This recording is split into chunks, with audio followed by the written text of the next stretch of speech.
Welcome back to our channel. ఈరోజు మా స్టైల్లో సాంబార్ చూపించబోతున్నాను. సాంబార్కు ఇలా పప్పును ఉడకబెట్టి పక్కన పెట్టేసుకోవాలండి. స్వీట్ పొటాటో, ములక్కాడ, క్యారెట్, సొరకాయ, గుమ్మడికాయ వేసానండి.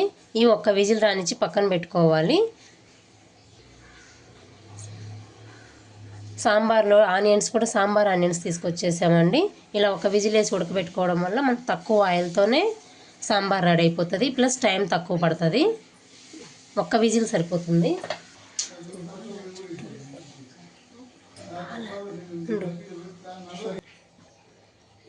ఇలా సపరేట్గా నేను టమాటాలు మిక్సీకి వేసుకున్నానండి. టమాటాలు, చింతపండు, కొంచెం సాంబార్ పొడి వేసుకొని కొత్తిమీర, కరివేపాకు వేసుకొని ఇలా ఉడికిపెట్టుకోవాలండి.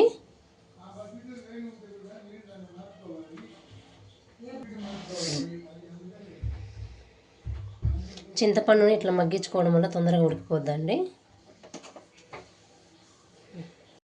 ఎంతండి ఫైనల్గా సాంబార్ రెడీ అయిపోయిందండి. అంటే that's for mini vlog. Bye అండి.